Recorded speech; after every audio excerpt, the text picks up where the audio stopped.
Welcome, everyone. This is our last discussion of John Bear's book, The Mystery of Christ. Josh Moneykeisen is not with us. He is glorifying his body on the white sand of somewhere in the Bahamas. So Tony is back. Tony is read up and he is ready to talk. And so, in the absence of Josh and music, here's this invitation that is found in this last chapter. Bear writes, "Offer to God your heart, soft and pliable, and retain the shape with which the fashioner shaped you." So we're going to talk about the body, which I think is appropriate given the lectionary gospel, both this past Sunday and this coming Sunday. Jesus is fasting in the wilderness last week, and this week it's Nicodemus asking very reasonable questions about how you can climb back up in your mother's womb. So that's what we're going to talk about tonight. So Tony, welcome, and give us your thoughts now that you've had a chance to take a look at some of Bear's stuff here. Yeah, well, I read the chapter for tonight. I don't have the larger context of the whole book because I other than what you and Josh gave me last week, and it sounded like the big ticket items were really in those three chapters in terms of the notion of the disciples not being able to get it until after the crucifixion, resurrection, and the change from being disciples to apostles, from being those who follow to those who are sent. So this chapter didn't right away seem to me super connected to those themes, but it was, it was kind of the body positivity chapter. You look great, Tony. And I thought it was well done. You kind of Bear tries to get between the Scylla and the Charybdis of the Scylla being that Christianity is to blame for everything to do with bad body imagery and dislike and shame and etc. on one hand, and the Charybdis on the other of no, Christianity is really very bodily. It's we're breaking bread and eating blood and drinking blood and so bodily. Touching people. What?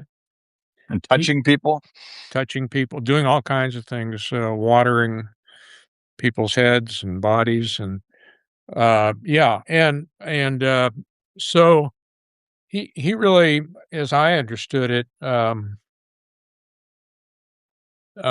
he talks about our ambivalence toward the body, and he's trying to, as I say, chart a course between extremes. And he focuses also on the passions, which is language that I associate perhaps more with the Roman Catholic Church, and perhaps with Eastern Orthodoxy, which is his home. I don't know enough about that to know that, but I think bottom line, what he's saying is that the body is God's good gift. God looked upon it and said, looked upon the world and said, it is good. And that includes the body and the body's appetites and desires. But the problem is the mind. I remember one time when I was a very young pastor going to some kind of, I think it was a community,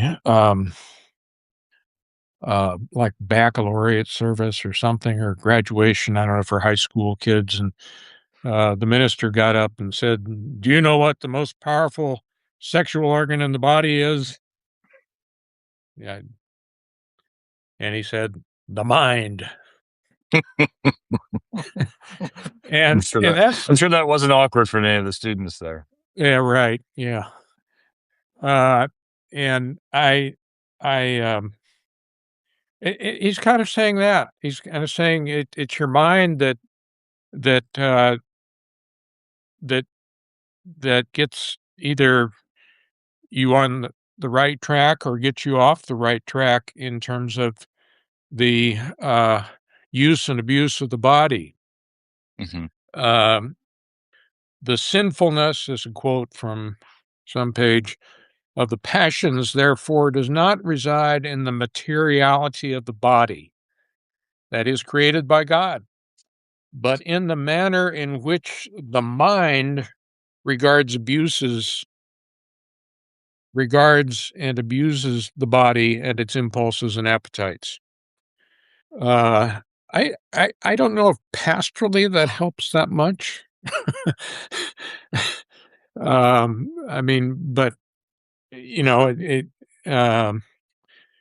my favorite line was, I think it was a quote from Irenaeus. It was, "We must learn to relax in the hands of God to let God be the creator." Mm. Um, and that's pastorally helpful. Yeah, a long discussion of the body, Christian ambivalence about the body, about the passions, anger, eroticism, would be examples of that.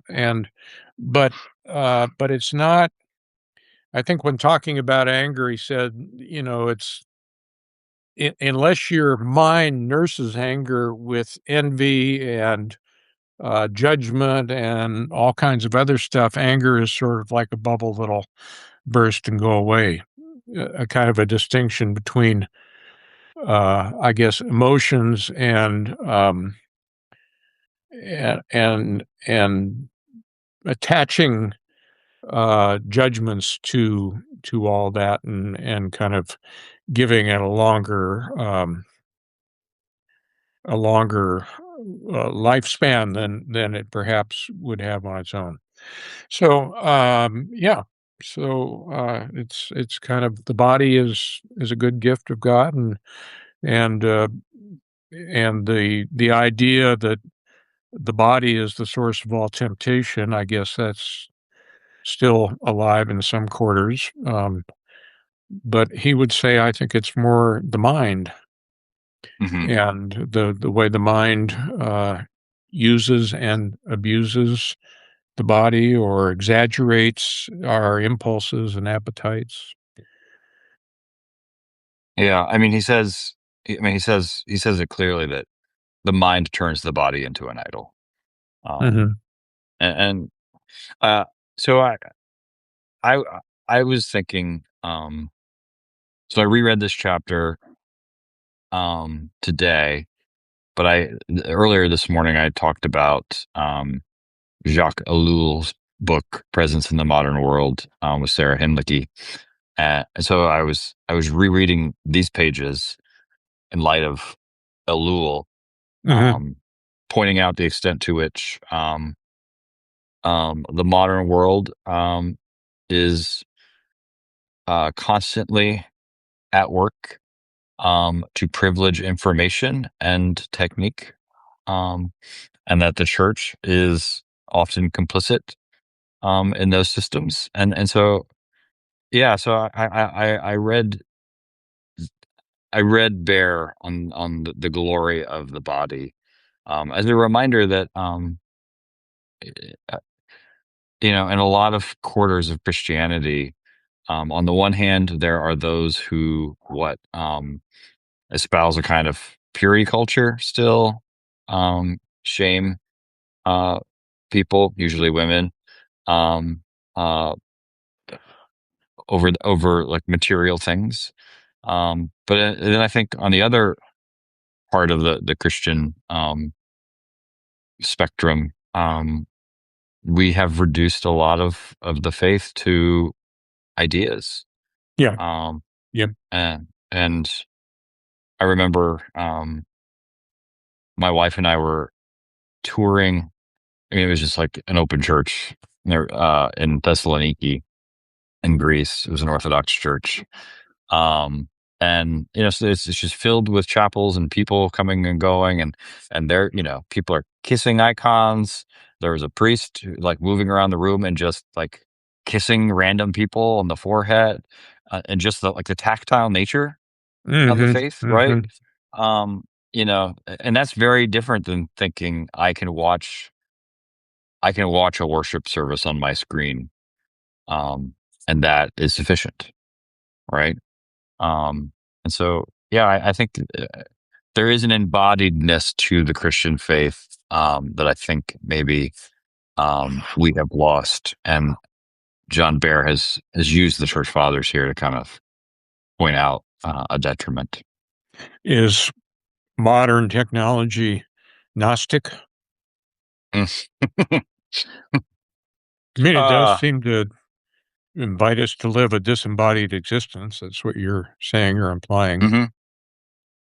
Yeah, I mean it's this is a point that like Robert Jensen makes in his book, uh, Visible Words. It's a book on the sacraments, and his point is, if the Eucharist is a feast of the future kingdom, like you need to have bread on that table that can be seen from every angle in the church. Like it has to look like a banquet.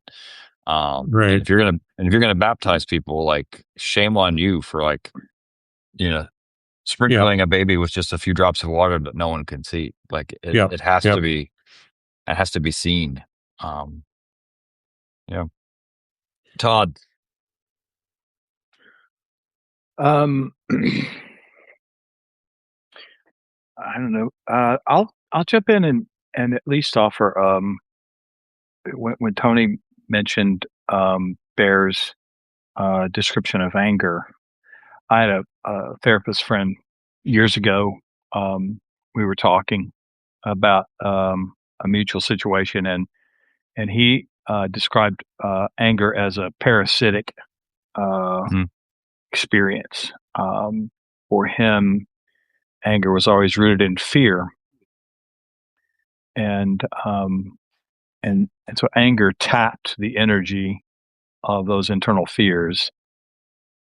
I doubt he ever read Bear, but it does seem that the way we view the body and how the mind works as it views its own body can certainly lead to a lot of fears that would produce anger on, I would think, any number of levels. And so I thought that was an interesting note. Um, I I confessed earlier, I might as well now that I didn't get all of the chapter read, but Tisk, tisk, tisk. the thing that yeah, we were dealing with death, and the body, and last couple days, but the thing that struck me, what I did get to was this ongoing creation that he describes, that really the work of the risen one, as we describe it in cross and resurrection, becomes the place where we learn what it is to be human, and at the same time, uh, if we are to borrow the line from Irenaeus that Tony mentioned, if we're willing to be held in those ways, God's going to create that awareness, that will become like Him. So I thought that was an interesting way to talk about our future, or I think I heard you say when I listened to last week's session, sanctification that God does to us. So I just thought that was a pretty interesting image. And I don't know if you want to kind of add what I might be lacking in that, but I thought that his emphasis on that God's work of creation in us is ongoing. Mhm. It's not something that ends once we exit the womb. And so or are he borrowed. baptized, or Right. And so he is. I just found that pretty fascinating that he went back to emphasizing creation as um,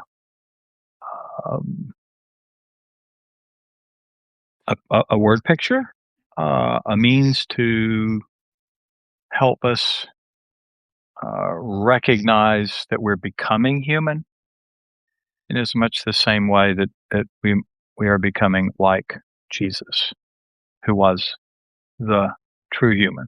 So it's just a couple things that I found pretty interesting I mean, that hadn't heard couched in quite those ways. I do think it's, like in that quote that I read, he gets that from Athanasius, that he refers to God so often as fashioner. I think, we privilege information, we reduce Christianity to ideas, we reduce Jesus and God to forgiver. And so I do think but he also has the caution too, right? That if the problem is the mind, if the mind is that which can rationalize what the heart desires, as Cramner would say, um, embodied practices by themselves um, are always going to be twisted into idolatry. And yeah, and so there is. It's important that the gospel is a word that is heard, not seen. And so like that remains, I think, that the ordering of that needs to be kept, right? That you're saved through the ear, Tony. Um, um, but yeah, I think the Gnostic temptation, danger, is always there. Um, yeah. so Yeah. how much is the kind of the suspicion of the body? Last week we mentioned patriarchy in some context. How much of the suspicion of the body as a part of Christianity is a part of that, and really a way of kind of, um, I guess, ensuring male predominance and female subordinates? hmm I'm sure that's part of it, right? it's, I think, I think, to the extent that a lot of Christians are comfortable talking about the body, we're comfortable talking about what other people may or may not do with them. Um, while at the same time, uh, so Tony, all right, so you mentioned you weren't sure if this was pastorally helpful or not. One of the things that it got me thinking, that has long bothered me as a pastor, um, and this is not to in any way impugn hospice or hospice workers. Um, but I'm almost 50. I'm old enough now to have seen um, it has become more commonplace for people to allow their loved ones to die off stage under the care of someone other than themselves. And that is unique, I think, in the history of the church. Um, and as people are in their last days, I've heard so many people say, well, he's not really here now. That's not really her. And I think that is not of the gospel. And psychologically, I think it's unhelpful for people. Um, so, yeah, so I think it's important for Protestants, at least, to remember that, the identity that is Todd Littleton cannot be separated from his material existence. And as we care for people, we need to care for them with more than just our thoughts. Yeah. That's my rant for tonight. Yeah. Well, there are some traditions, pretty much, rare, I guess, or not well known, where the care of the not only the body before death, but the body after death is a part of that, part of the practice of faith. And I think that's I don't know what extent that's, the norm in Jewish communities. It is in some. Um, yeah. Yeah, so those 2 kinda go together, the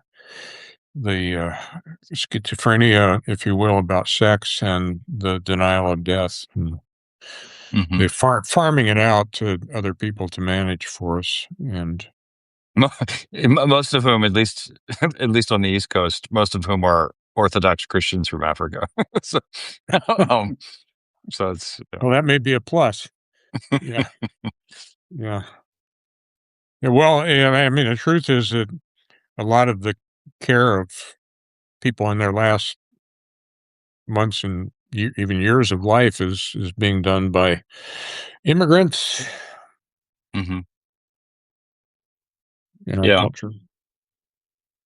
Um, okay. Well, okay. So, all right, I didn't mean to get us sidetracked with death and funerals. So Todd, you were open about not having read everything, but what you did Mhm. read, what did you think worth pointing out for people? Um, well, the Friday, I think um, I think he draws some of those early themes uh, together in a way that I think are helpful in thinking about um, how we view the body. And so for instance, when you started a few weeks ago, and we were talking about um, the disciples, particularly on the road to Emmaus, not recognizing um, till and so we kind of work with the whole idea of not recognizing Jesus. But then after the resurrection, those instances became more clear, and he has a line here in on 143. Within the limits of this world, it is death which seals the life story of each person, Mhm. revealing the final shape of that narrative and the identity of the person as they are remembered within this world. Um, so that so also the life and identity of each person who turns to Christ is stamped or sealed by their baptism in imitation of Christ's own death, dying to sin and this world. Yet, for now, their life and true identity lies hidden with Christ in God, awaiting the decisive moment of their actual death, which will reveal whether their heart is still attached to this world, so making the transition of death painful, or whether it lies with God, so that they will be able to say, with Christ and the martyrs, into thy hands I commend my spirit, a self offering which makes their whole life and being, even in death, Eucharistic.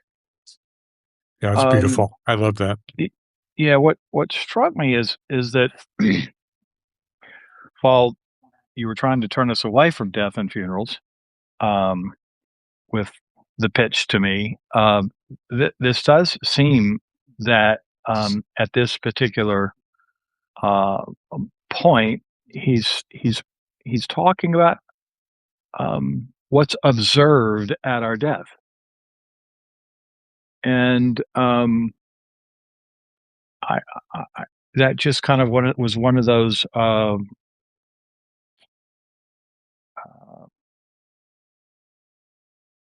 I hadn't thought about it like that before. I don't Mhm. want to think of it in terms of decentering, but we don't when don't often. I don't know about you all, but we don't often um, posit the character or condition of the person at the moment of death. we sit with families, we listen, we know what our own experience has been, and we whether we want to use the word evaluate or whatnot, we wonder if there is. I don't know how to say this well on his medium. Is there enough? Is there enough witness that there was? Because if Christ was what they were holding on to, we don't think about that at the point of death. At what this seems to describe. So it just was kind of a. So, say more. Well, I think what I'm trying to get at is I don't know that we have let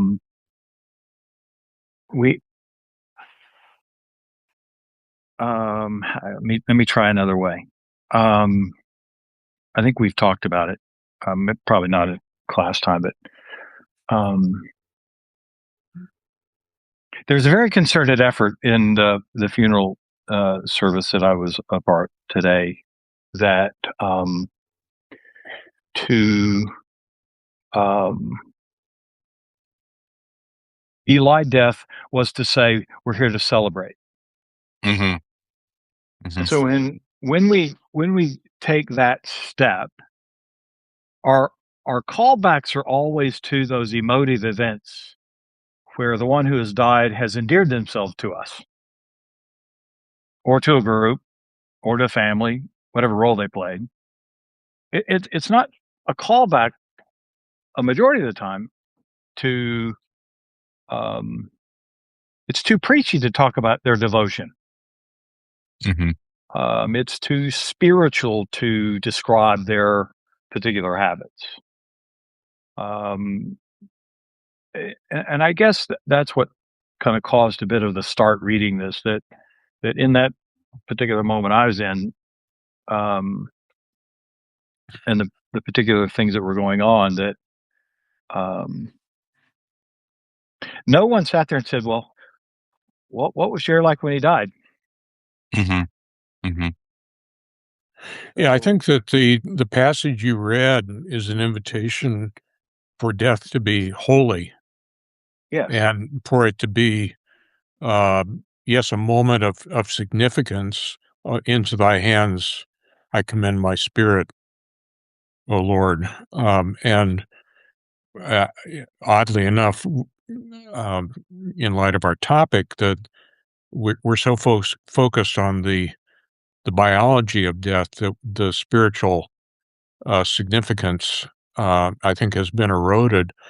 Andy Root, in his most recent book, Evangelism in an Age of Despair, talks about celebration of life services being really about the self as Mm-hmm. opposed to the soul. Mm-hmm. And it's kind of the last chance to make the case for the self having successfully,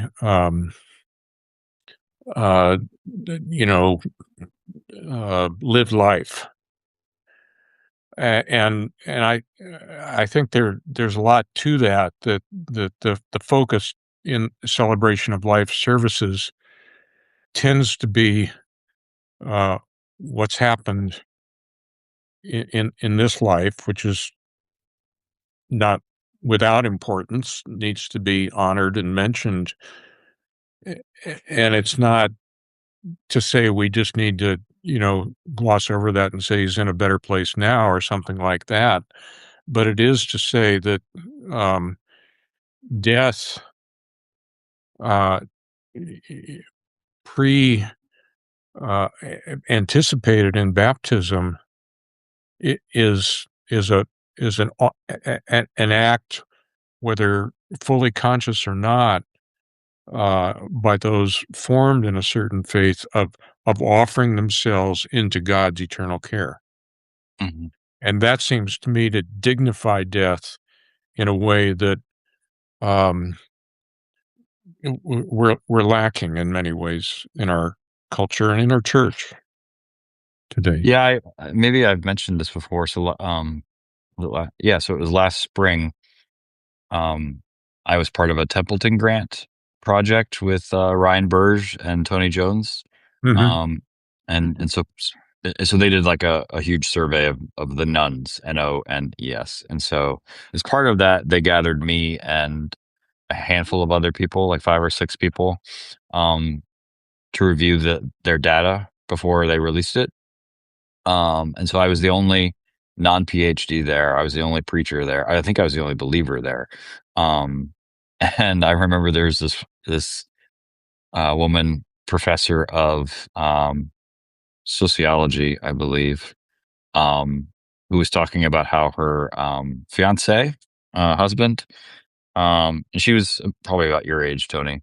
And she was talking about Oh, how in her his retirement he was very engaged in this volunteer work and this civic work and this philanthropic work and how he's not a believer, but he really thinks that all these contributions to his community, through that he'll live on after he dies.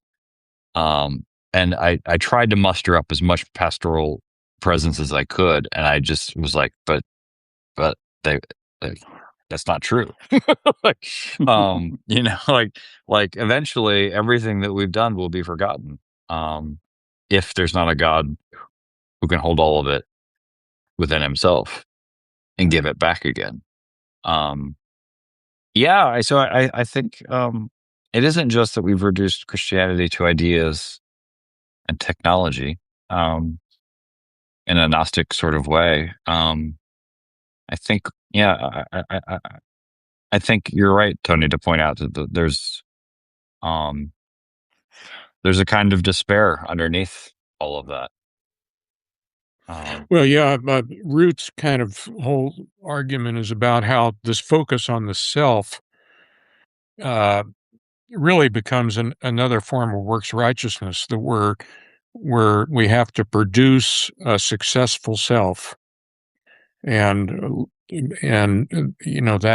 that's a tremendous amount of pressure, and it's entirely a self a self-driven enterprise, and it's quite and his argument is that it leads to isolation and really inability to deal with sorrow.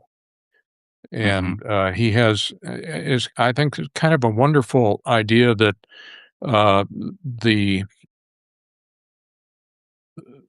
evangelism, which has so many associations and so many of them negative, has something to do with being present to people in their sorrow, not with quick answers or not with uh, solutions, but with a presence and with holding in a way that people might encounter Hmm. Jesus. Well, Uh, and that's so why does evangelism have a negative connotation? It has a negative connotation in large part, right? Because total strangers show up to where you live or where you are. They don't know you, and um, and a judgmental posture, a posture of superiority, a posture of I know more. Um, Hand you a piece of information, um, to try to get you to make a decision, abstracted from their lived life. Um, and so that yeah. so there is, which is exactly, like the problem that St. Paul had with the people he called super apostles is that, his congregants thought they were better than Paul because they were overly familiar with Paul's weaknesses. And these people didn't appear to have any weaknesses, so they must be better. And Paul's whole point in the Corinthian correspondence is like, you only know this about me because I've told you. I hadn't veiled myself in the way that Moses did.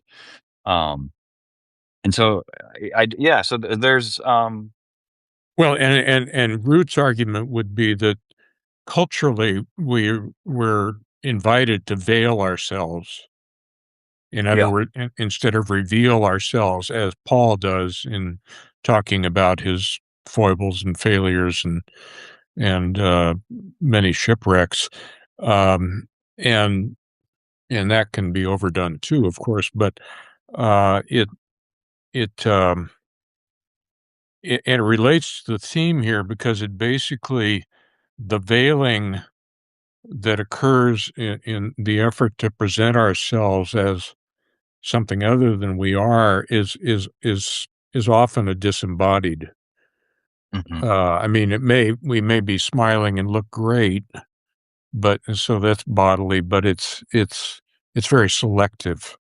It's it's not showing our wounds. Christ comes back and shows his wounds.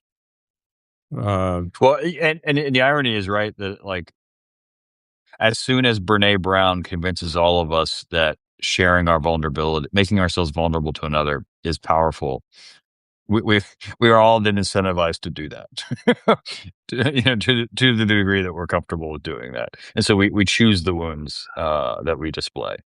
Yeah, Um, I've got a couple I'll show you, but some I won't. yeah, so Right. yeah, I mean, so this is I think Robert Jensen talks about how the gospel can never be preached the same way twice because it's always a particular word of promise to a particular person based on their present, and how they experience the world in that moment. And that implies, and gets back to Sarah and I were talking about the mainline church's unthinking adoption of AI over the past year or so. And, like the need to have an actual embodied pastor, preacher. You need to have someone who has lived a material life with you, um, such that they know what your life is like, so they know how to apply the law and the gospel to you, because they're not Which is, abstractions. yeah, sort of the doctrine of the incarnation. Yeah, You need you need a God who has lived our lives with us. Only a suffering God can help. whoever said that's a smart guy. Yeah. Yeah. Um, Wasn't me. it's it's funny too, like in the context of this chapter. Uh, Rereading Charles Marsh's Strange Glory, the biography of Mm, Bonhoeffer, and how when Bonhoeffer became director of the emergency pastor seminary at Finkenwald, um, one of the things he sought to do, right, was institute a regular life of prayer and worship among mhm. the students and faculty. And he called it a new kind of monasticism, a sort of Protestant monastery. Uh, and what I had forgotten is how, and that's what like then gets taken up into his book Life Together, which is usually one of the two books that uh, lay people have read of Bonhoeffer. Um, but the students all rebelled. Like they hated it.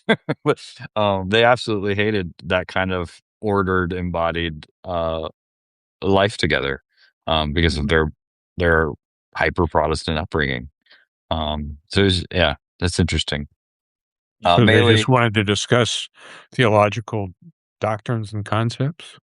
and well, so uh, what's interesting about that is Marsh. Um,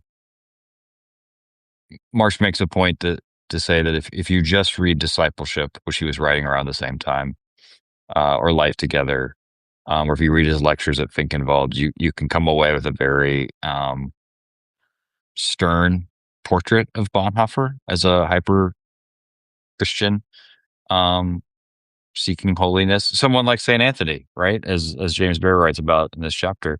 And so Marsh says it's important to remember that at the same time he's writing Discipleship, he's also going swimming in the afternoon with the students. Like they're playing, they're listening to Harlem Renaissance records at night and drinking and have and so there's there's a role that play and food and drink played with them too, that creates a fuller picture of their life together.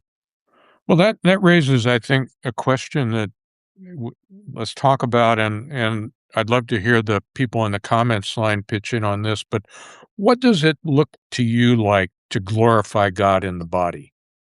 What would that, I mean, I go to the gym most every day, and there's some folks there who, I mean, it's I'm not a perfect specimen. Most of us aren't, but there are some that are pretty So, I pretty mean, do you work whatever. out?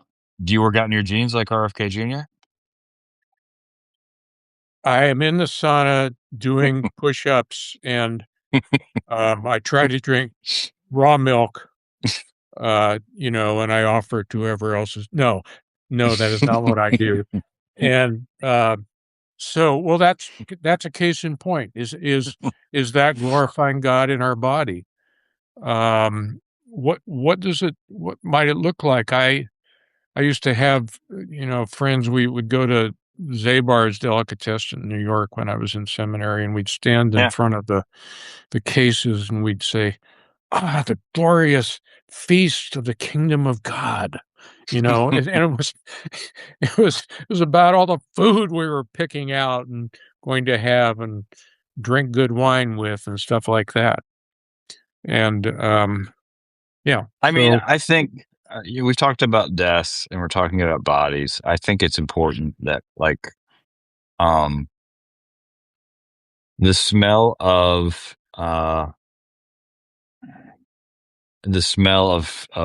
hand rolled and cut pasta and roasted chicken thighs and garlic and onions, like if I smell any of that,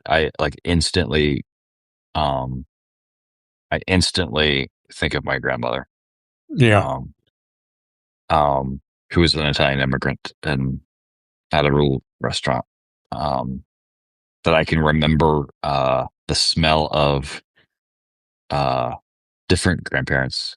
My grandfather's like aftershave on like his Oxford like shirt, yeah, right? I remember, like, I can, whenever I smell like pipe smoke, I immediately go to like the inside of my Uncle Frank's. Like, everything was leather, right? Everything was leather in the Cadillac. Um, and so like, I mean, so your question, Tony, like it isn't like, because there is an obsession with bodily health, um, that I think participates in this delusion that we get to get out of life alive, wellness, or wellness. there is nothing beyond the grave, and therefore we have to regiment every second of our lives in order to wring as much life out of our lives as possible. I think that is of the devil. Um, but I do think there are, we're not ideas. The people in our lives are not ideas.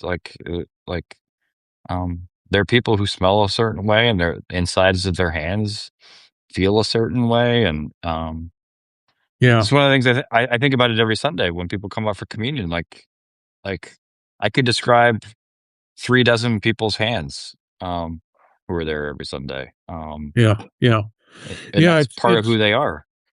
well, it's like we all hear the stories, and it's true that the things people hold on to, even when they may be experiencing uh, cognitive impairment, is music, sounds, and smells. you know, Mhm. and it's the smells that are so evocative. Dennis makes a good comment online here. He says, I think he's responding to my question about glorifying God in the body. He says, trusting Him in illness, capital H, trusting God in illness, enduring weakness without despair, living faithfully even when your body fails. That's powerful. Yeah, and um, I think also I think about the Olympics, they're I mean, obviously, incredible, um, um, discipline, use, extraordinary achievement with human body, And some of that is just, well, it's not just, some of it is under great pressure and competition, but some of it, occasionally it felt like there's an offering, Mm-hmm. that is made. This is the very best my body can do, and I offer it to God, um, not just to the judges. Yeah, Yeah. Yeah. there's a beauty in that. There's tremendous beauty in these athletes. Or just like, right, like the gold medal game overtime wouldn't be as powerful for Americans if the guy hadn't gotten his teeth knocked out the hour before that. Right. Right. That there's a bodily sacrifice that makes that more true to us. Hmm. Hmm. Yeah. Well, and then the bodily sacrifice of people who are put their bodies in a place, as people did in the civil rights movement on Bloody Sunday, or Mm-hmm. soldiers put their body in a place.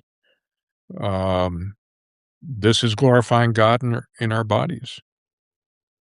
Yeah, and because yeah, it's like Lent begins every year with Jesus like starting out hungry and ending up emaciated, right? It's about his body. That like Nicodemus comes to Jesus, and Jesus is responding to his questions by talking about his body being lifted up before others and drawing Yeah. other people's bodies to himself, and analogizing to a mother's womb. What because you talked about these John passages, Tony, like yeah, another passage is an occasion for Jesus to, so he's at a well and he's thirsty. um Yeah. and he's talking to a stranger, a woman, uh about what she's done in and with her body, right? Like, I mean, and then like Holy Week is like it's all material, from the coats and the palm leaves on the road to like literally Jesus' body being passed from one person to the next, from from Thursday night until Friday at noon.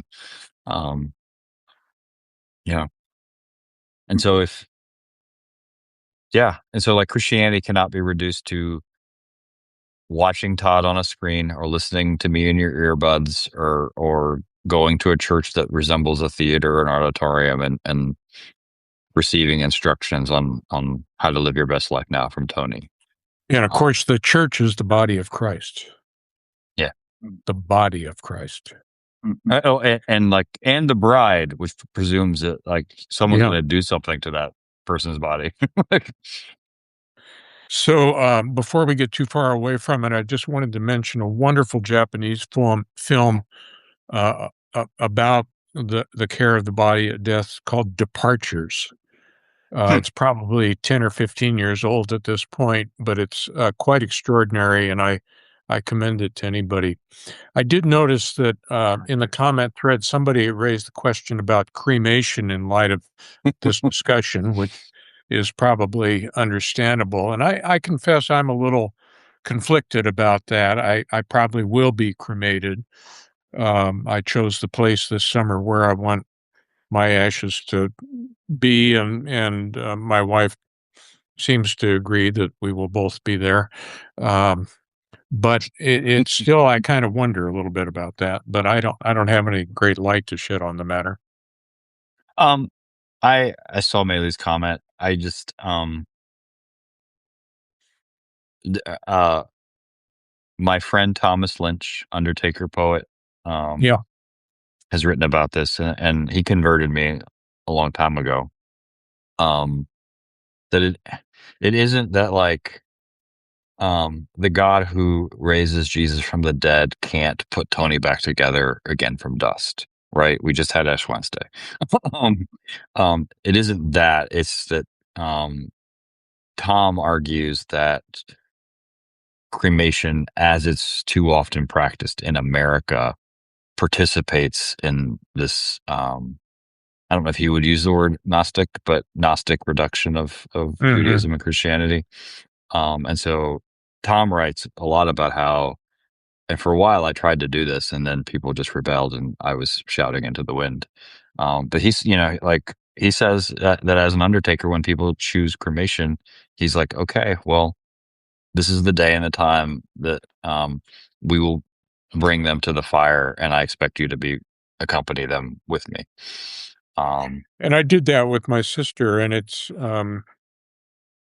quite a moment. And my nephew, her son, was the one who, you know, hit the switch that cremated her body. So I agree with that, but I don't know. I remain ambivalent. My grandfather, my maternal grandfather, was an undertaker. He was somebody who took him under, and But and like what and it isn't just that one practice is better than the other. It's um I think being a pastor in Northern Virginia, where I have had to do a number of burials for um, people from Latin America and people from Africa, and I noticed the difference between white people and other people. And so, like, white people are very comfortable with having the graveside service and then leaving before anyone lowers the casket into the ground. mm, Um, mm, and then I noticed that Christians from other parts of the world absolutely will not do that. huh, And so I think there's a way to bury people that is also wrong. yeah, Um, yeah, and yeah. so if that body matters because God's going to resurrect it, you should bury it in a way that's commensurate with that promise. Well, Tom Long's great book on funerals and dying accompanied them with singing. That we go with them to this point of uh, departure and offering to God, singing God's praises as we do. And there's so many of these things that one wishes we did better. I feel like in some ways cremation is a concession to our idolatry of convenience. Eh, uh, yeah, while we're name dropping, our friend, Ken Jones, white Ken Jones, not black Ken Jones, white Ken Jones, you know, he wrote his dissertation, on 16th century German funeral preaching. Um, and his thesis was that if you wanted to see whether or not Luther's Reformation really took hold among people, it would show up in funeral preaching. And I think the correlative to that, right, the converse of that is that um,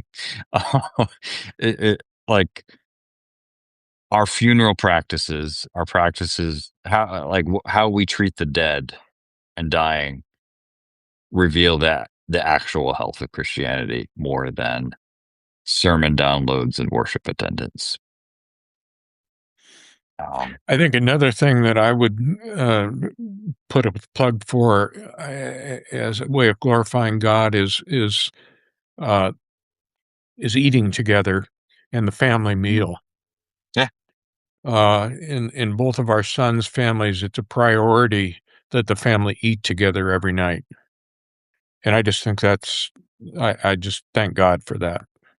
It's not yeah, always easy, and I'm sure there are sometimes they aren't able to pull it off, but we were with them last night, and it was just so such a bundle of fun and joy and activity.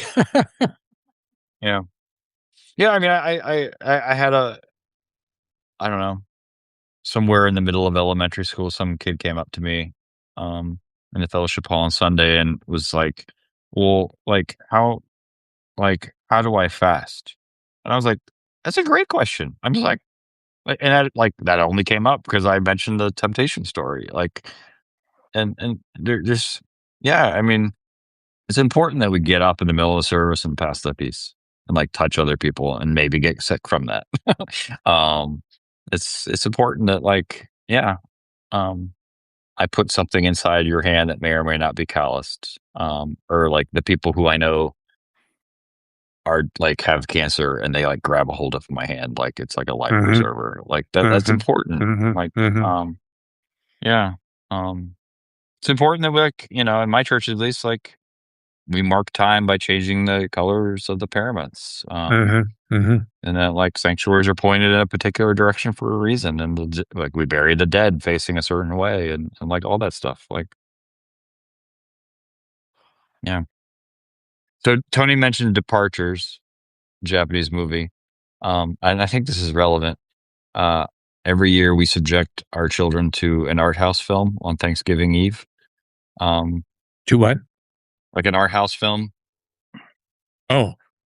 So we go to like the tiny little old person theater here in Fairfax, and we make them see Oh, a yeah. movie that like. Oh, yeah. And so yeah, and Oh, yeah. usually we're the only ones in there. And so like last year it was Nora, which I didn't know was about a sex worker until we were there. And that was a little awkward. It was a great movie. And this year we saw Rental Family, about an actor who lives in Japan and takes on this role of whatever people, he pretends to be someone's friend or someone's father. And that also like in a similar way it gets at like people suffering from a disconnected, disembodied world, paying for a friend or a spouse or a connection. So yeah. While I'm on the topic of Japanese films, another great one is Perfect Day, which is about a guy who cleans toilets in Tokyo, which may sound um, odd or awful, but one of the things in Japan is that the bathrooms and the public bathrooms are immaculate. Hmm. It is, and I suppose you could consider that a little Just bit. like Paris. Oh, you really? Yeah. Well, it's not like Seattle, I'll tell you that. But it's for him, it's obviously a ministry.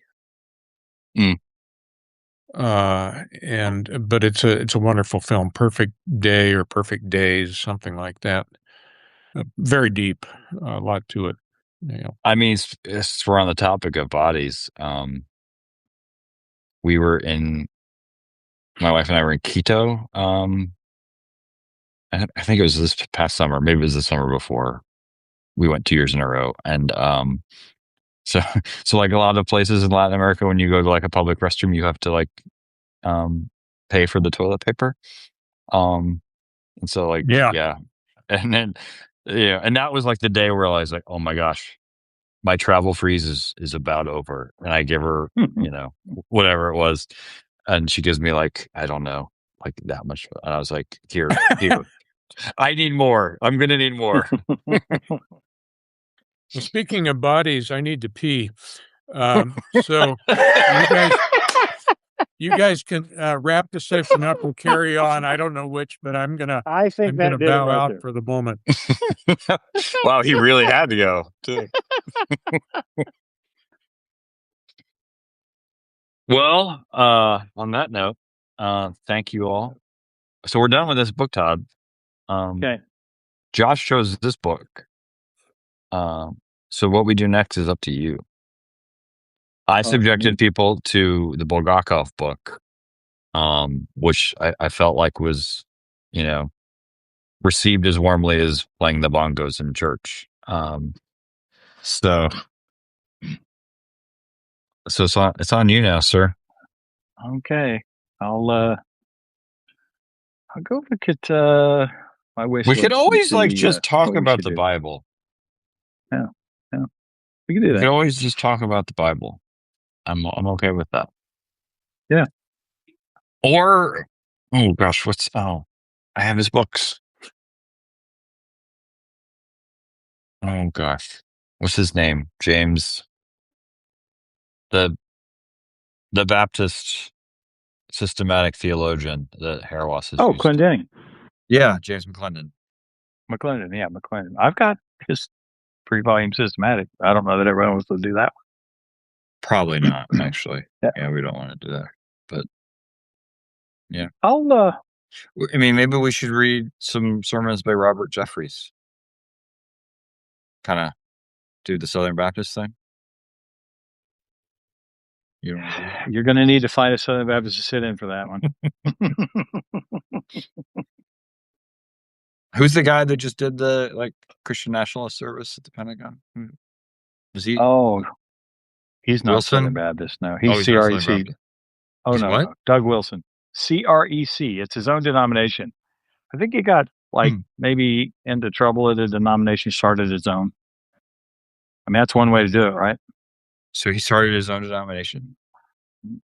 Huh. And now everything's headquartered there in Idaho. Does that come with dental? He's from Moscow, Idaho. Moscow, Idaho. Wow. Which is not far from where my family's from in northeastern Oregon. And he's got a presence over there. There are churches that are kind of under his umbrella. And yeah, it's a big topic of discussion. Ross Stouthead did an interview with him on his Interesting Times series, in which he came off as I would say, reasonable. But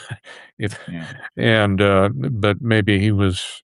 That's Ross's whole project. Reason? Yeah. Just try. Yeah. Not being alarmed by anything. Oh, really? Yeah, he's the worst. I think he's the worst. Do you? I thought his book Believe was pretty good, but he's a good writer. But I think his mealy-mouthed both sidesism is just not very helpful. Okay, well, today on my blog, I revealed the Trump decoder ring. Mm-hmm. How's that selling? How to listen to the State of the Union. Why? What on earth would possess you ever to watch that? What? Why would anyone ever watch any of those? Yeah, it's a good question. And most of the people that read my blog said, thanks, that was kind of entertaining, but I would never spend an hour watching that. But anyhow, you think it'll be just an hour? Yeah, the key to understanding is that whenever Trump casts aspersions or negativeness or says appalling things about people, like he said, the Supreme Court or the majority are very unpatriotic and have violated the Constitution, he's actually talking about himself. Oh, yeah. I mean, a whole lot of stuff is just projection. I am very unpatriotic and I have violated the Constitution. You just have to turn it 180 degrees to understand what's going on. Yeah, every accusation is a confession. Yeah, there you go.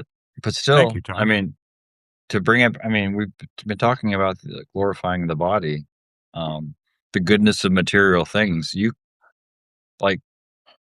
There are good things that you can do, like pick up a book and read it. Have a snack, make love to a loved one. You don't have to watch the State of the Union. It was that is true. I'm sure Bad That Bunny is true, but is great, don't you? But I've never ever watched the halftime show ever. I mean, I don't even watch football, but Well, this year the halftime show was the main thing. I say that as a Seattle Seahawks fan. I mean, it was the game itself was sort of an anticlimax. We had more people in their backfield than they did. But as someone from the East Coast, you should appreciate that nobody in the rest of the country really thinks of Seattle as America, to the extent that you have sports teams. Well, Trump doesn't for different reasons, but it's clear that anything any sports team does here is regarded as something being done in some distant colony. Yeah, you're basically Vancouver. Yeah. Vancouver's a great city. I wouldn't mind being part of Vancouver, but Seattle's a great city too. But it's good to be under the radar. Yeah. Well, I'm betting Seattle gets an NBA team in the expansion. It may happen, and we're banking on the Mariners to get back to the the playoffs. Okay, there you go. You got him now. I can talk baseball. I don't know about the Well, you bring Tier back to talk about the Baltimore Orioles. I mean, I did see more Orioles games last year than Nats games. Huh. So, all right. Well, Okay. I'll get something to you, and we'll. What's we'll put amazing something is out. like no one has left. No one has left during this nonsense. What is it? What is it we're doing for next week? Or maybe you discussed that during my. Well, I said that. I said I'm supposed to come up with something. For Advent, I made everyone read Sergei Bulgakov, and everybody hated it. And Josh Moneykeisen chose John Baer's book, and so can't we just? We didn't talk much about the John 3 text. We could talk about John 3 and John 4 I did next suggest. Week. I did suggest that, like, I did say that, like, one of my gripes is that Christians read more books than they read the book. And so let's talk about John 3 and John 4, the Nicodemus and the Samaritan woman. Well, there you go. There we go. Your job is done, Todd. Hey, I love consensus. All right. Okay. Well, thank you all for tolerating this silliness. Love you all. Okay. Bye. Love you. See you.